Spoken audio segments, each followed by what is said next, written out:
Hello everyone, কেমন আছেন আপনারা সবাই?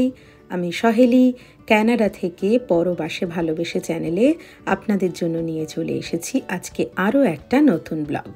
যারা আমাকে বেশ কিছুদিন ধরে ফলো করছেন তারা নিশ্চয়ই এতক্ষণে বুঝে গেছেন যে প্রত্যেক সামারের মতোই এই সামারেও আমরা বেরিয়ে পড়েছি ট্রিপে।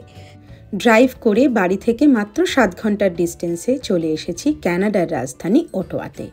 সামনের 3 দিন এটাই আমাদের গন্তব্য। ওটোয়া খুবই পুরনো শহর। শহরের আনাচে কানাচে রয়েছে ইতিহাসের ছোঁয়া, রয়েছে কানাডার পার্লামেন্ট।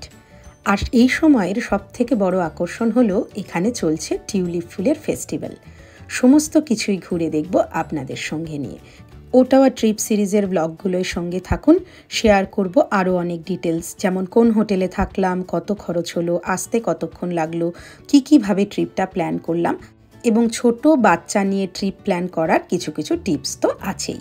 চলো চলো, শুজ পড়বে, তাড়াতাড়ি, উই আর রেডি। এখন সব গাড়িতে লোড করতে হবে। বাবা আসুক, গাড়িটা বার করুক, তারপর তো লোড করবি। ব্যাগটা নোংরা হচ্ছে, যা রেখে দে ওখানে, বার করুক তারপরে লোড করবি। এই কোথাও ঘুরতে যাওয়ার আগে গাড়ি লোডিংটা যেমন আনন্দেরও, আবার সেরকম ভীষণ টাইম কনজিউমিং। কারণ যেহেতু গাড়ি থাকে তাই জন্য আমাদের ইন্টেনশনটাও থাকে যে বাড়িতে মোটামুটি যা আছে সবই তুলে নিয়ে যাব। আর গাড়িতে যেহেতু স্পেস কম তাই জন্য সেগুলোকে অ্যাকোমোডেট করতে কিন্তু বেশ সময় লেগে যায়। চকো এখানে আমাদের হেল্প করছে কার লোডিংয়ে। যাই হোক, ঠাকুর করে গ্যাস ভরিয়ে নিয়ে গাড়িতে আমরা আর আমাদের আরেক বন্ধুর ফ্যামিলি বেরিয়ে পড়লাম ওটাওয়ার উদ্দেশ্যে। বেরিয়ে পড়লাম 3 দিনের জন্য আমরা ট্রিপে যাচ্ছি কানাডার ক্যাপিটাল ওটাওয়াতে।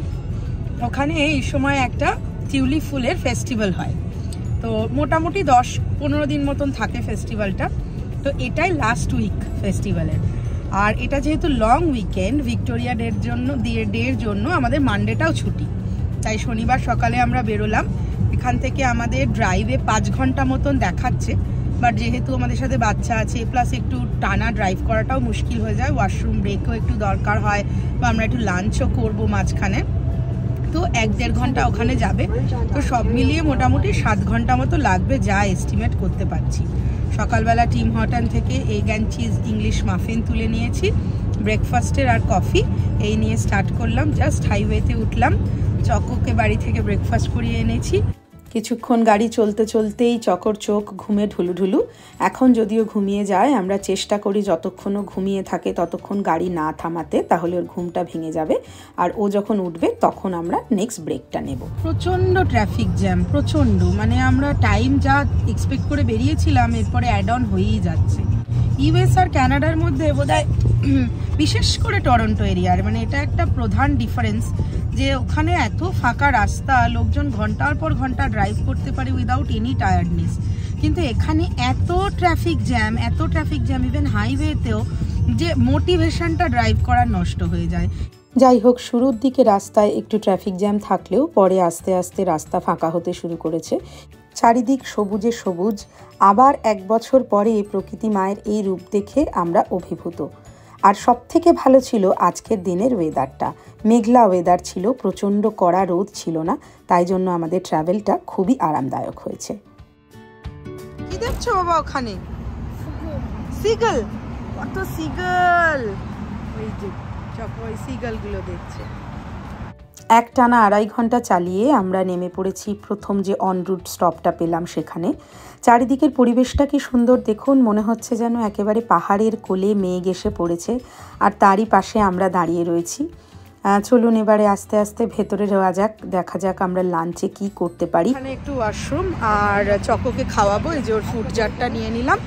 আর হচ্ছে আমরাও একটু বার্গার টার্গার কিছু একটা তুলে নিয়ে তারপরে বেরিয়ে যাব। আবার বাকি হাফ রাস্তা এখনও। এখন চলে এলাম একটু ফ্ল্যাশব্যাকে। বাড়ি থেকে বেরোনোর ঠিক 2 ঘন্টা আগে চকো আর ওর বন্ধু পিক্সির জন্য আমি বানিয়ে নিয়ে গেছিলাম vegetable pulao. After all I am a desi mom, তাই জন্য সারাদিনে একবার বাচ্চাকে ভাত না খাওয়ালে মনটা কেমন খুঁতখুত করে। আর যতই বাইরে ঘোরাঘুরি করি না কেন বাচ্চার পুষ্টির দিকটা কখনোই কম্প্রোমাইজ করতে চাই না।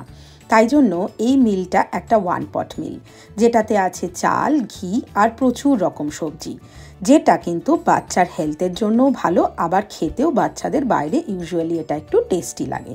তাই জন্য এটা বানিয়ে নিলাম চট করে, আর বানাতেও খুব কম সময় লাগে। এতদিনে সবাই জেনে গেছেন যে আমি এই ফুড জারটার প্রচণ্ড ভক্ত, যেখানে খাওয়ার অলমোস্ট 24 ঘন্টা আপনি যে উষ্ণতায় ঢোকাবেন ঠিক সেই টেম্পারেচারটাই মেনটেন করবে। তাই একটু হালকা ঠান্ডা করে নিয়ে এই ফুড জারে ভরে নিলাম চকো আর পিক্সির জন্য খাবার। আর একটা টিফিন বক্সে এক্সট্রা কিছুটা নিয়ে যাচ্ছি, যেটা ওখানে গিয়ে আমি ফ্রিজে রেখে দেবো। পরের দিন মাইক্রো ওভেনে গরম করে আবার ফুড জারে নিয়ে বাইরে বেরিয়ে পড়বো, ওদেরকে খাইয়ে দেবো। বেশ ভিড় ছিল, খাবার নিয়ে চলে এসেছে অর্ণব, আর এই হলাম আমি, যে জামায় লেখা এই ক্যাপশনটার সাথে একেবারেই ইনজাস্টিস করতে দেখা যাচ্ছে এই মুহূর্তে।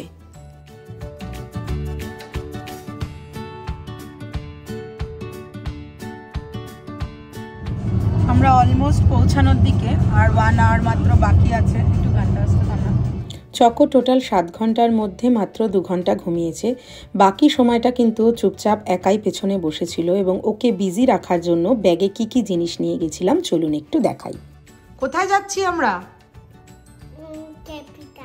Capital of Canada.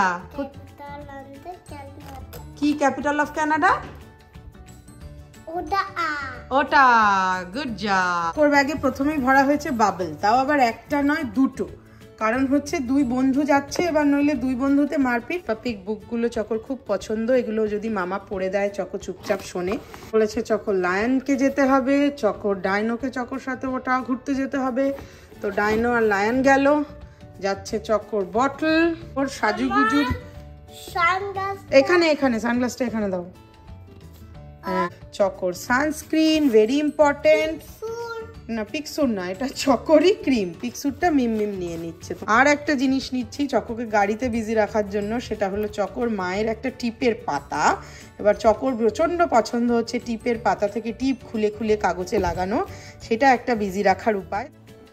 আমরা পৌঁছে গেছি আমাদের থাকার জায়গায়। আমরা বুক করেছিলাম রাইডু হাইটস ইন, যেখানে আমাদের থাকার খরচা পড়েছিল 2 নাইটস $300 থেকে $315 মতন, যার মধ্যে ব্রেকফাস্টও ইনক্লুডেড। তবে থাকার জায়গাটা যে খুব লাক্সারিয়াস ছিল তা বলবো না, তবে বেসিকের মধ্যেও সমস্ত রকম জিনিসপত্রই কিন্তু অ্যাভেলেবেল ছিল এবং খুব পরিষ্কার পরিচ্ছন্ন ছিল। তবে একটা ড্রব্যাক আমি বলবো যে এখানে ফ্রিজ ছিল, কিন্তু ঘরে ঘরে মাইক্রোওয়েভ ছিল না।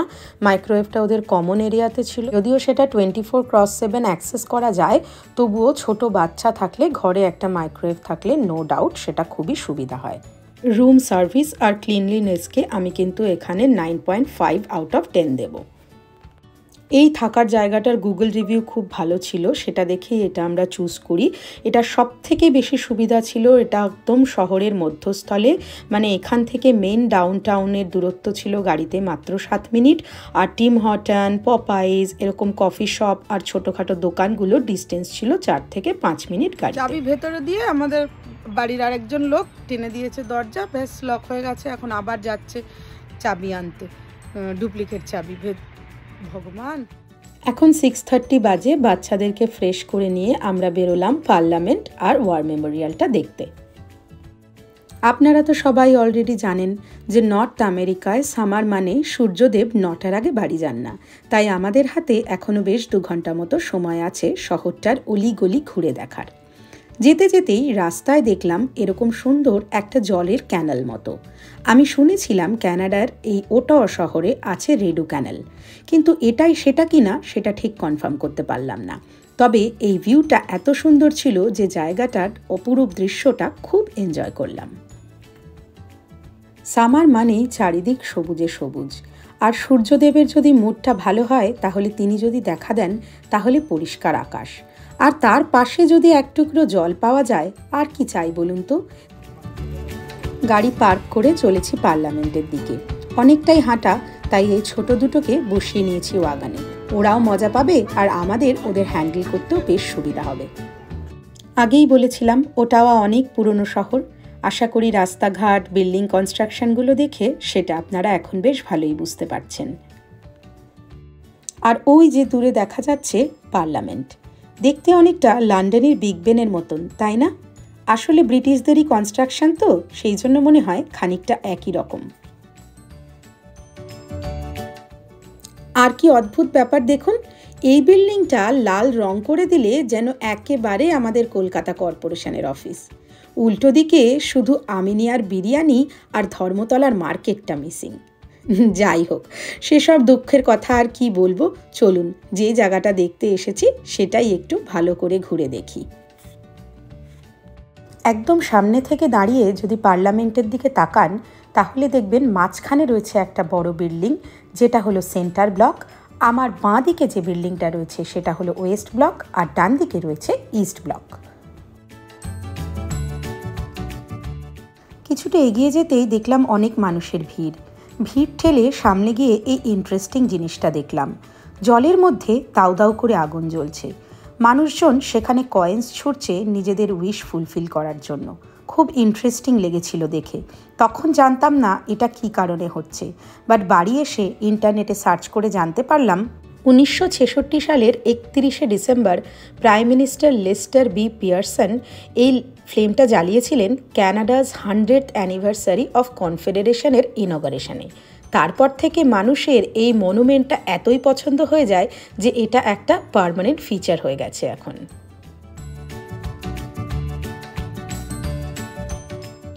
আগে নাকি পার্লামেন্টের ওই সেন্টার ব্লকটার ভেতরে ঢুকেও মানুষকে দেখতে দিত, কিন্তু এখন যেহেতু কনস্ট্রাকশন চলছে তাই জন্য চারিদিকটাই ব্যারিকেড করা, ভেতরে ঢোকার আর কোনো সুযোগ পেলাম না। ওয়েস্ট ব্লকের পাশ দিয়ে দেখলাম একটা রাস্তা, সেটা ধরেই চলতে শুরু করলাম।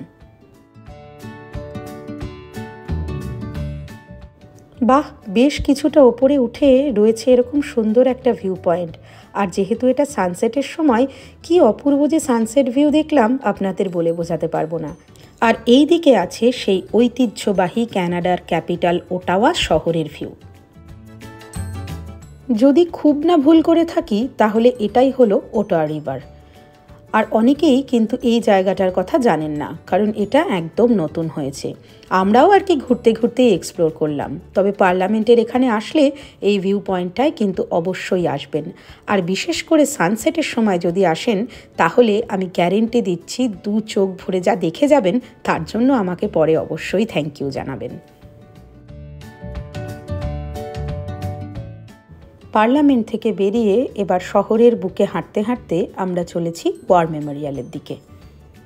এই ন্যাশনাল ওয়ার মেমোরিয়ালটা তৈরি হয়েছিল যখন প্রথম ওয়ার্ল্ড ওয়ার হয় এবং ক্যানাডিয়ান আর্মিদের মধ্যে যারা শহীদ হয়েছিল তাদেরই স্মৃতিসৌধ হিসাবে।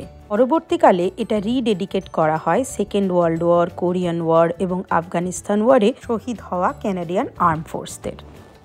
এই ওয়ার মেমোরিয়ালের ডিজাইন কি হবে তাই নিয়ে নাকি 1925 সালে একটা ইন্টারন্যাশনাল ডিজাইন কম্পিটিশন হয়, যাতে 127টা প্রজেক্ট সাবমিট হয় এবং ফাইনালি আমরা চোখের সামনে এখন যেটা দেখতে পাচ্ছি সেই মেমোরিয়ালটা তৈরি হয়, আর যার নাম দ্য রেসপন্স। সামনে যে ব্রঞ্জের ফিগারগুলো দেখা যাচ্ছে সেগুলো সিম্বলাইজ করে শহীদদের যুদ্ধ থেকে শান্তির যাত্রা, আর একদম ওপরের 2টো ফিগার সিম্বলাইজ করে শান্তি এবং স্বাধীনতা। ওটাওয়া শহরের অলিগলি ঘুরে ঘুরে দেখা হলো। এবারে বাড়ি ফেরার পালা। বাড়ি তো নয়, ওই হোটেলে ফেরার পালা আর কি। কালকে যাব টিউলিপ ফেস্টিভ্যালে, নিয়ে যাব আপনাদের সকলকেও। সাথে থাকবেন, ভালো থাকবেন। দেখা হচ্ছে কালকের ব্লগে। ততক্ষণের জন্য এই ভিডিওটা দেখুন, লাইক, শেয়ার, কমেন্ট করতে ভুলবেন না। Bye bye.